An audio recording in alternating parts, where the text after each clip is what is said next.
दोस्तों, social media पर इस समय एक ही नाम चर्चा में है, इकरा हसन। उनका कतर से आया नया वीडियो इंटरनेट पर तहलका मचा रहा है। इस वीडियो में वो एक इंटरनेशनल इवेंट में नजर आ रही हैं, जहां उन्होंने भारत, कतर और महिलाओं की भूमिका पर अपनी बात रखी। पहले आप ये वीडियो देखिए, उसके बाद हम बताएंगे कि पूरा मामला क्या है। हजारों साल नरगिस अपनी बेनूरी पर रोती है, बड़ी मुश्किल से होता है चमन में दीदावर पैदा।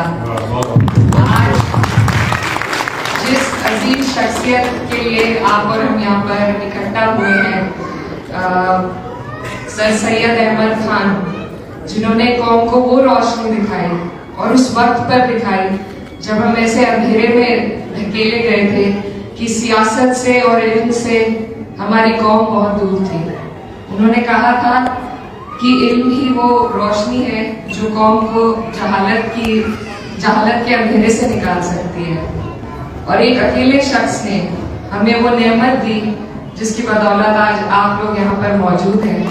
मेरी तरफ से मैं आप सभी को दिल से मुबारकबाद पेश करती हूँ कि आपने उस जज्बे को अपने मुल्क से इतनी दूर जिंदा रखा, और यही कोशिश आपको और हमें मिलकर करनी है कि जो सपना सर सैयद ने देखा था उसको आगे बढ़ाने में, उस जज्बे को जिंदा रखने में, उसकी हिफाजत करने में आप और हम हाथ मिलाकर काम करें, आगे बढ़ें। आज आप लोगों ने जहां से तालीम हासिल करी, आप खुशकिस्मत हैं कि उस जगह को ऑक्सफोर्ड ऑफ द ईस्ट कहा जाता है। और मैंने यहाँ पर जितने लोगों के नाम अभी देखे, बेहद खुशी और फख्र महसूस होता है कि हमारे मुल्क से, और जिस सूबे से मैं आती हूँ उत्तर प्रदेश में, वहाँ पर एक ऐसी यूनिवर्सिटी उस वक्त पर जिसको बनाया गया था जब हम लोग अपने इल्म से बेहद दूर थे, तरक्की से बेहद दूर थे।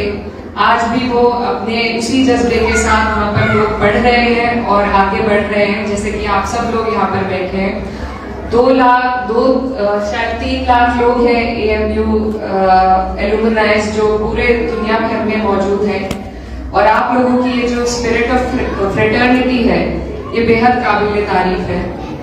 लेकिन मैं यहाँ पर मुबारकबाद और इस दिन को आप लोगों के साथ खुशी में मनाने के साथ साथ आपके सामने कुछ बातें भी रखना चाहती हूँ। जो जिस मुल्क से आप और हम आते हैं, वहाँ के जो मौजूदा हालात है वो आपके सामने थोड़ा मैं रखना चाहती हूँ, क्योंकि जरूरी है कि हम सर सैयद के सपने को एक दिन तक महदूद न रखें, बल्कि उसे आगे बढ़ाने की और उनके सपने को पूरे करने की कोशिश करें, उसकी तरफ चलें।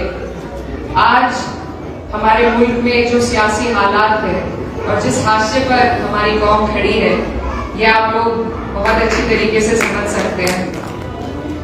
मुझे बड़ा अफसोस होता है कि हमारी जो कौम है आज इल्म की रोशनी से दूर होती जा रही है, और बेहद अफसोस इस बात का है कि हाईएस्ट ड्रॉप आउट रेट अगर हमारे देश में किसी का है तो वो मुस्लिम महिलाओं का सबसे ऊपर उसमें नाम आता है। मैं खुद एक मुस्लिम महिला हूँ, और हर उस जगह पर जहाँ हमें लीड करना चाहिए हम इतना पिछड़ गए।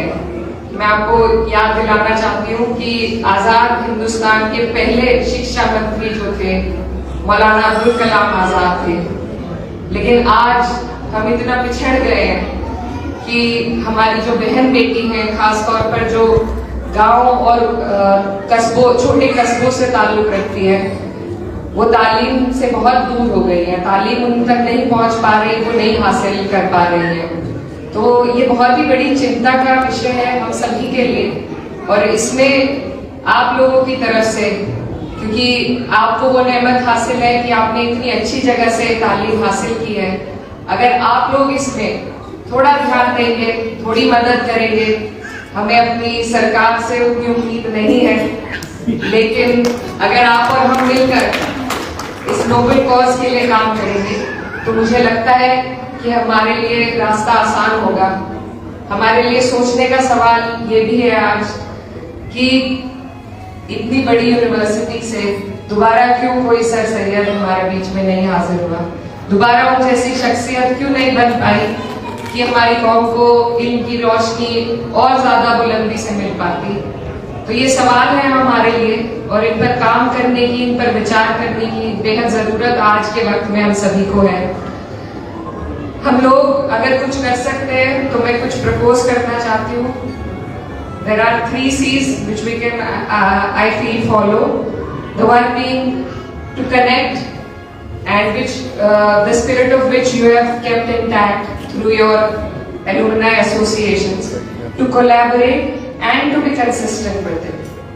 ये महफिल सिर्फ साल में एक बार मुबारकबाद के लिए ना हो, ये इसके अलावा भी अगर आप लोग अपने मुल्क में इस बात को, अगर आप इस रोशनी को, इसके जज्बे को जिंदा रखेंगे, कोशिश करेंगे, हम सब इसमें मिलकर अगर साथ दें तो हमें एक नया रास्ता, एक बेहतर रास्ता अपने मुल्क के लिए, अपनी कौम के लिए, और जब कौम कोई भी ताकतवर होती है तो उससे मुल्क भी ताकतवर होता है। आज मेरी कौम जहाँ खड़ी है मुझे बेहद अफसोस होता है, इसलिए आप लोगों के बीच में ये बातें रखना मुझे बेहद जरूरी लगा। मैं आपके सेलिब्रेशन में खलल नहीं डालना चाहती, लेकिन मुझे लगता है ये बेहद जरूरी चीज है।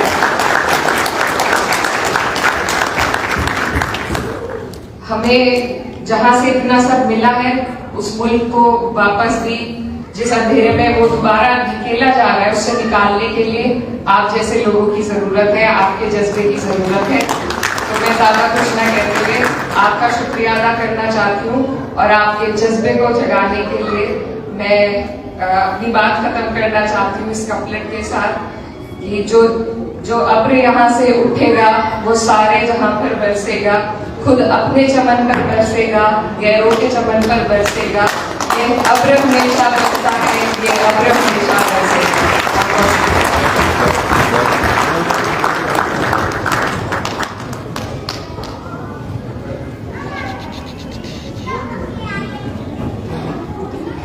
Thank you, Mohtarama Iqra Hasan Chaudhary, for that fabulous speech and so much of introspection. जैसे ही ये वीडियो सामने आया, ट्विटर, इंस्टाग्राम और फेसबुक पर मानो बहस शुरू हो गई।